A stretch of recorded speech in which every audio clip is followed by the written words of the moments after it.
So I'm here to talk about my favorite subject besides my kids, and that is diabetes reversal. First, my disclosures and the problem. I know in this audience here, people are well aware of this, but we are in the midst of a terrible epidemic. So the last time this was published in a major journal was in JAMA, looking at 2012 data. This was published in 2015.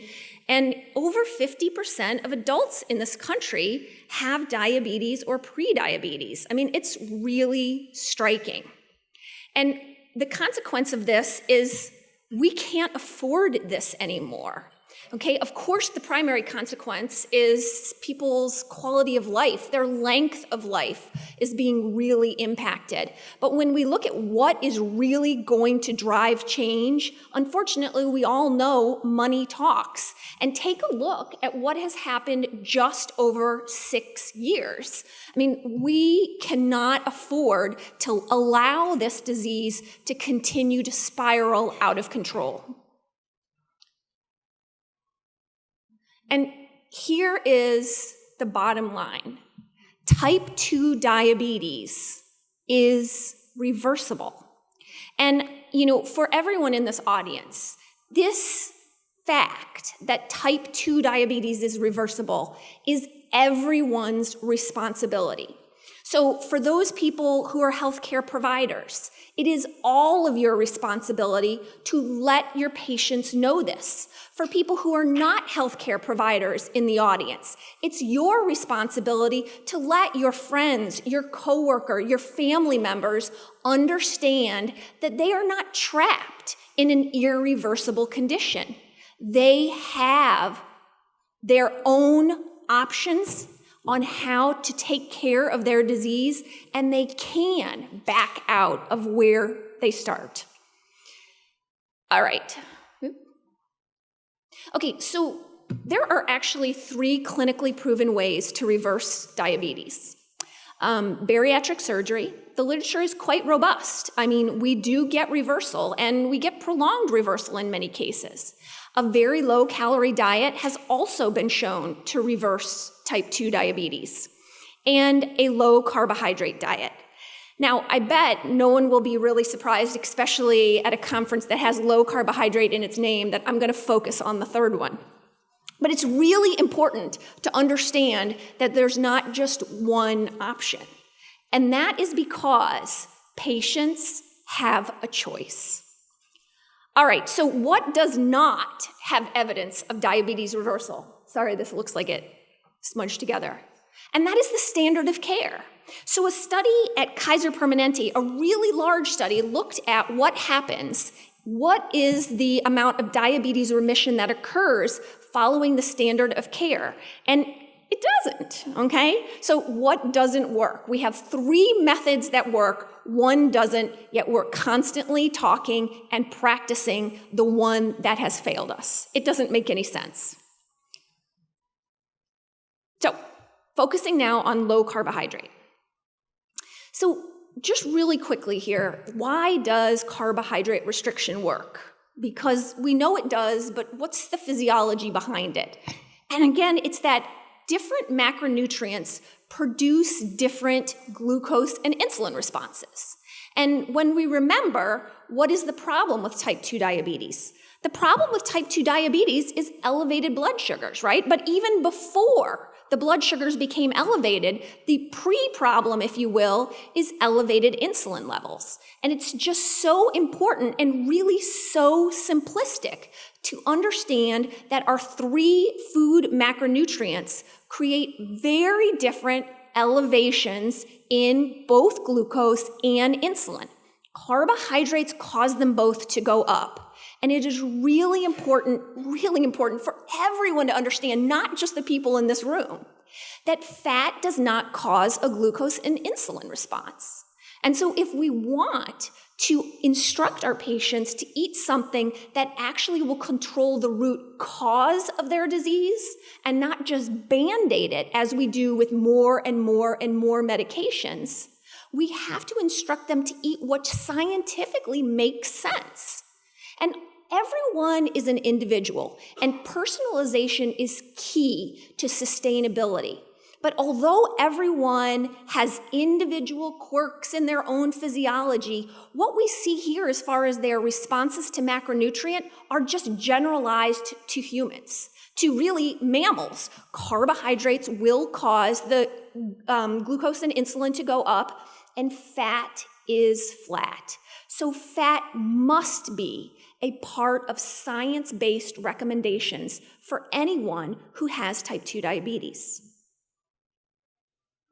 So let's talk about healthy carbs, because our guidelines, again, that have failed us, are full of recommendations for healthy carbs, right? Well, it's okay, it's a healthy carb. You know, I'm not eating white rice, I'm eating a really healthy carb. It's brown rice, right? So a cup of brown rice with 45 grams of carbohydrates in it is gonna cause two really different responses in individuals, depending on if they have a high or a low carbohydrate tolerance. Okay, and clearly when we're talking about type 2 diabetes, we're talking about the person in red, the person who has a very low carbohydrate tolerance. So ingesting these healthy carbohydrates are going to cause an excessive insulin response. And of course, we'll go back to why are patients with type 2 diabetes generally overweight and often morbidly obese? Because these high levels of insulin being our fat storage hormone, cause problems. And what do? What do we all do? We blame the patient, right? They're not following our instruction. But we gotta go back and look at this simple physiology. Wait, we really set this person up for failure. So again, this is from the American Diabetes Association guidelines. The total amount of carbohydrate eaten is the primary predictor of glucose or glycemic response. Okay, so let's take a look at one of my patients that I saw very recently. So I pulled this CGM data just this weekend. So his starting insulin dose was 210 units a day, which if anyone who is seeing patients with type 2 diabetes, that's what?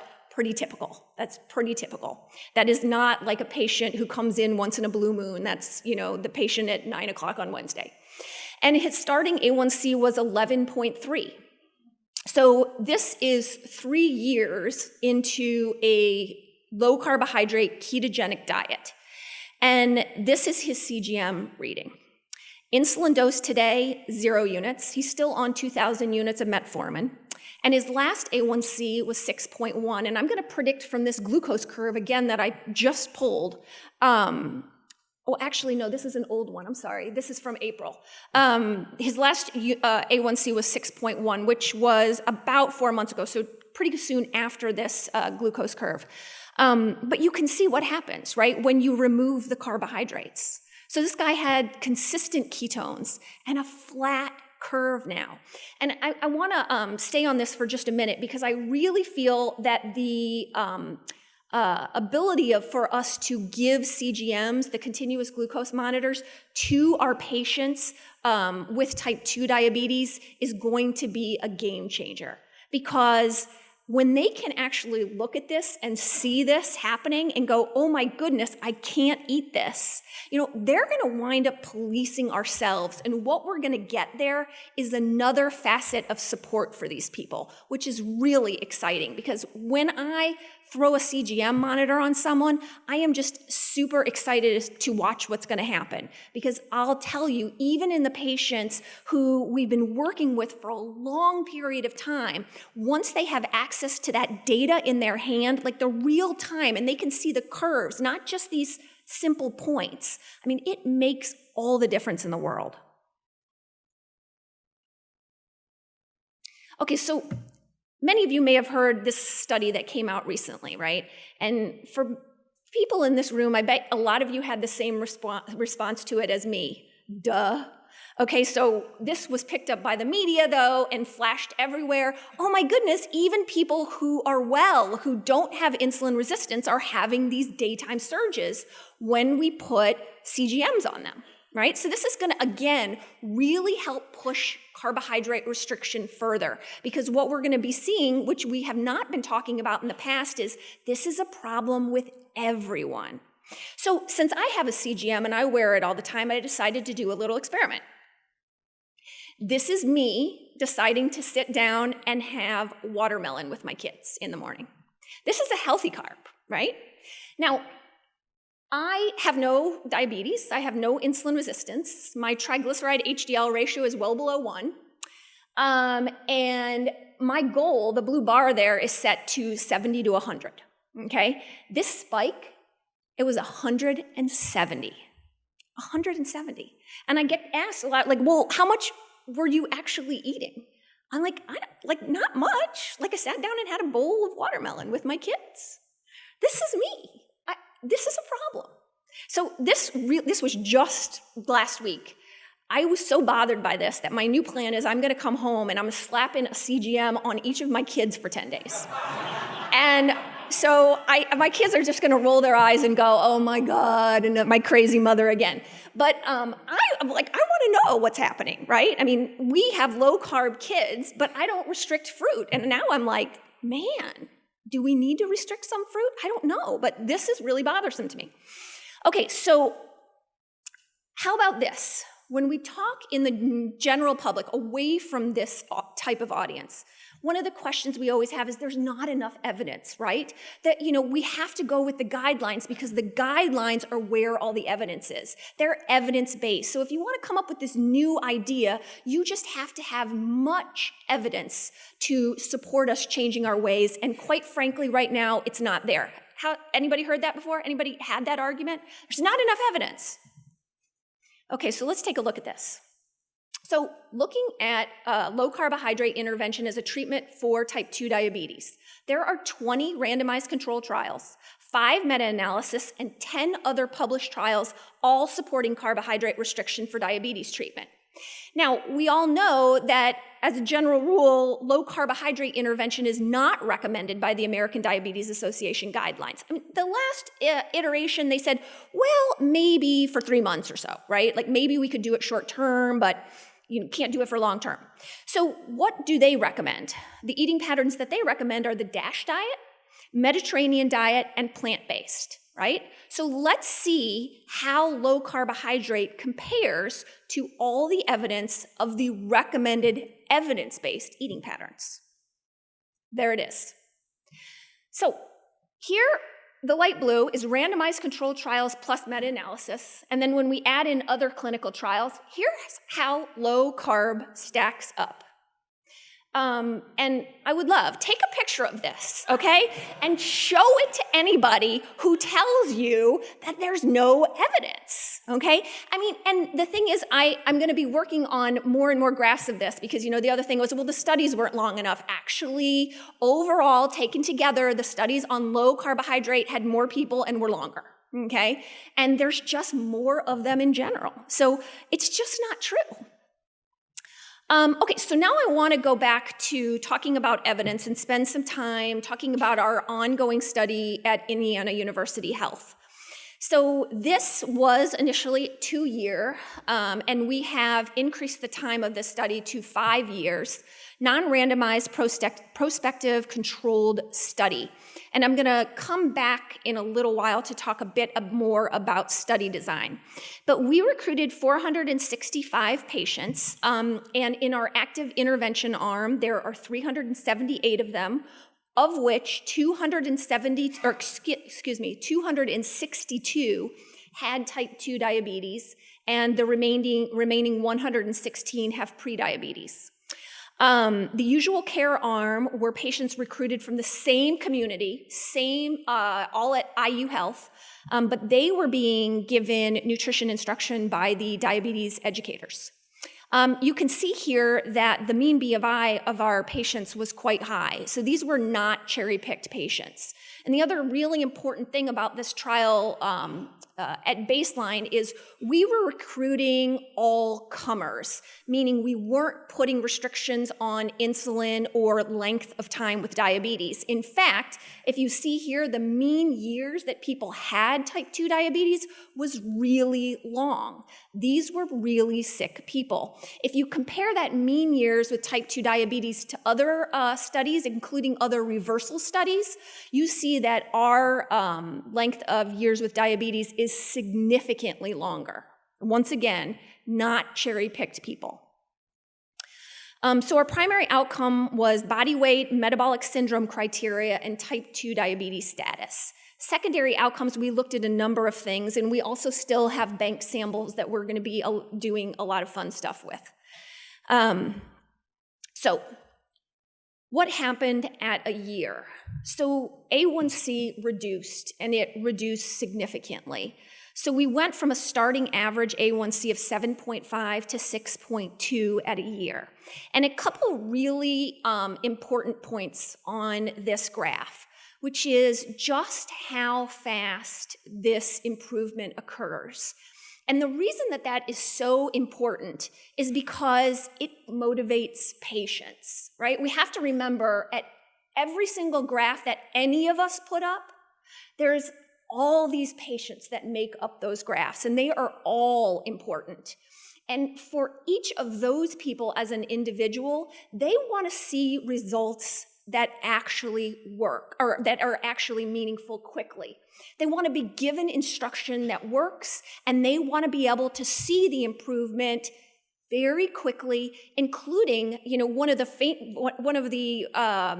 my favorite things to hear from a patient is when they start at the clinic and then a month later they say, "Oh my gosh, I can't believe it. The very next time I went to the pharmacy, my cost was reduced already."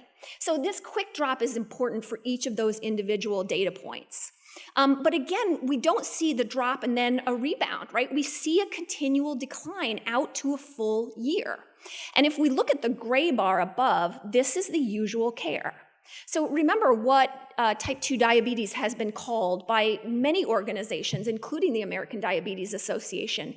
It is a chronic and progressive disease. And I agree with that statement if we're using standard of care. That's what happens over time. We slowly get worse. So again, it's not just the A1C that was improving. It was the medications that were also being reduced. So 57% of the prescriptions for diabetes were discontinued. And if we look here, like sulfonylureas, which, I think for any of you who work with these patients, like this is the first one to get people off of, right? I mean, it's taxing the pancreas. They're just, in my opinion, nightmares. But unfortunately, in general practices, we turn to them all too often, right? Because they're cheap. We were able to remove all sulfonylureas. And for insulin, 94% of the patients who began the trial on insulin had the insulin decreased or totally eliminated. And if you can see, the total elimination was really significant.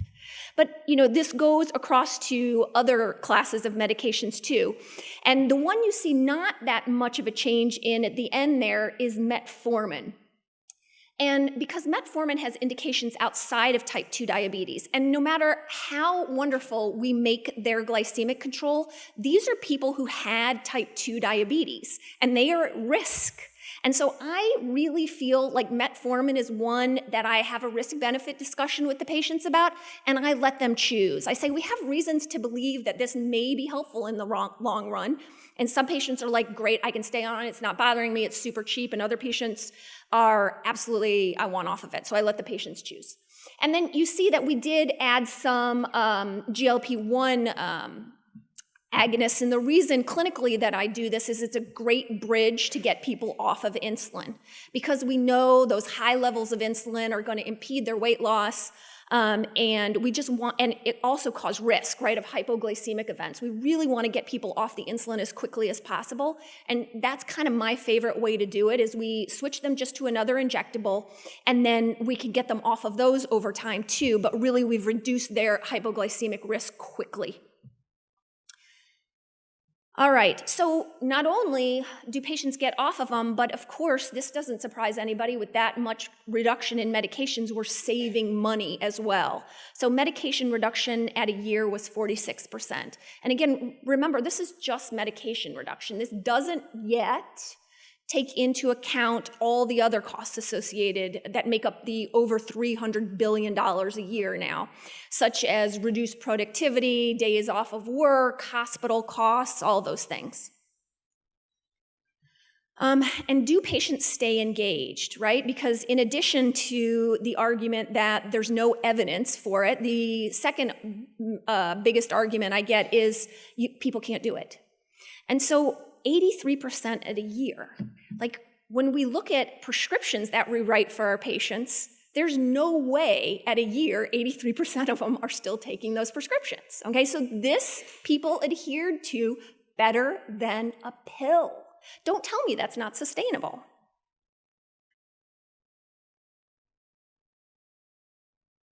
Okay, so our goal was not weight loss. Straight up, we told patients that's not, if you do it, great, that's a wonderful benefit. But despite the fact that our focus was not on weight loss, people lost a lot of weight. And as you see, we do not have the 6-month uptick that you see in most weight loss trials, right? People lose weight for 3 to 6 months and then we go up again. But here we are all the way out to a year and we aren't continuing to lose on average, but we're flattening out at a much lower weight. So in addition to publishing our 1-year diabetes-related results, we also published a 1-year cardiovascular risk paper as well. And this is my favorite graph, probably from the whole trial so far. And it looks at all these markers of cardiovascular risk, comparing our intervention to the control patients, which are in gray. And so we can see here, really, our intervention patients rocked it as far as cardiovascular risk goes. What is the one exception where it got a little bit worse? If you notice here, LDL-C did go up a little bit. It went up by about 10%, which many would consider very significant as far as increasing cardiovascular risk until you take a look at their ApoB and LDLP.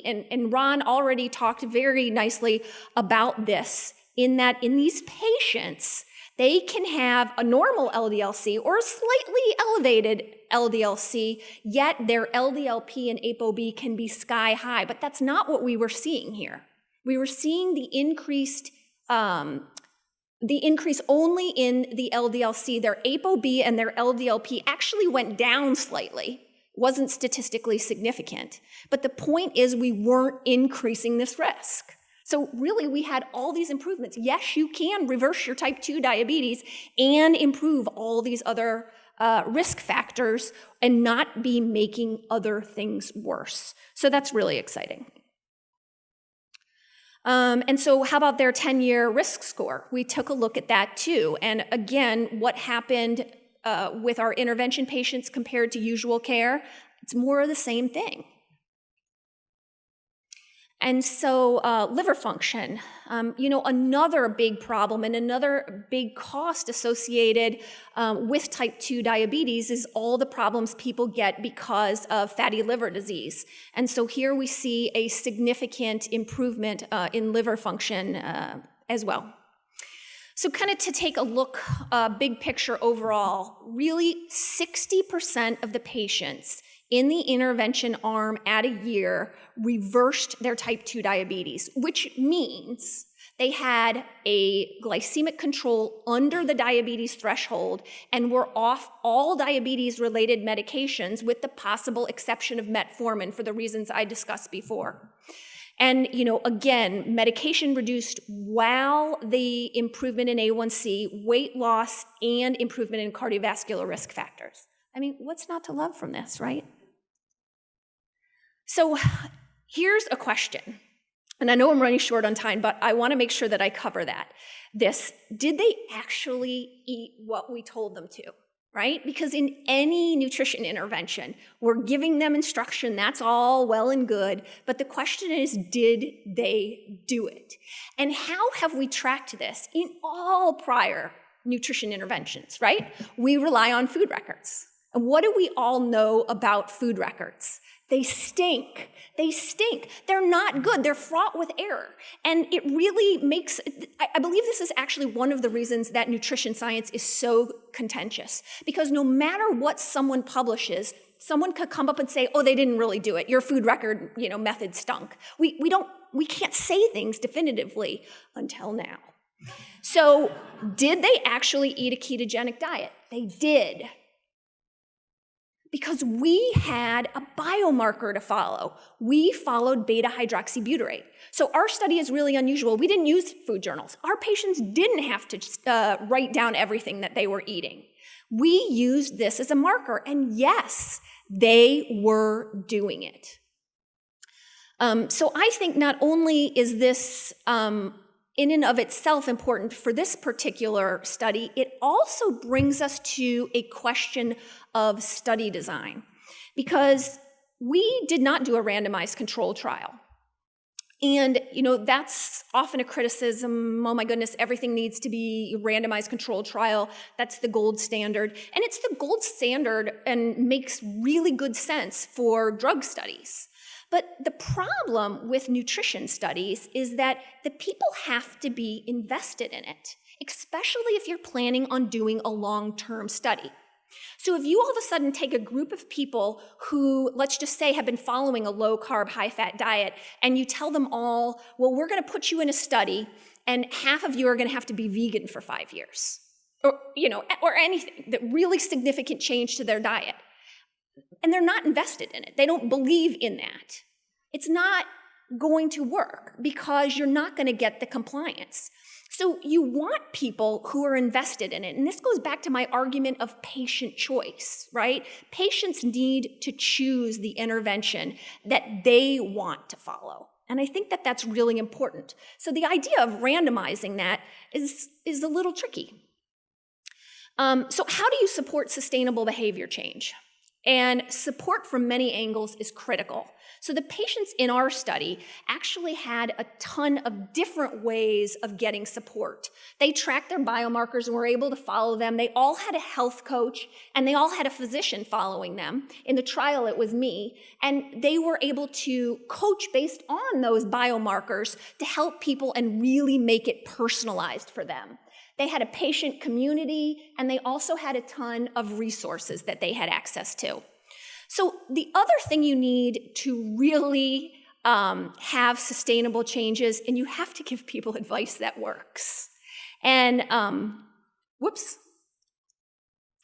And again, we know from the graph how quickly not only this works and works for a long period of time, but people are excited to eat this kind of food too. The idea that people can't stick with it because it's boring and doesn't taste good is just not the case.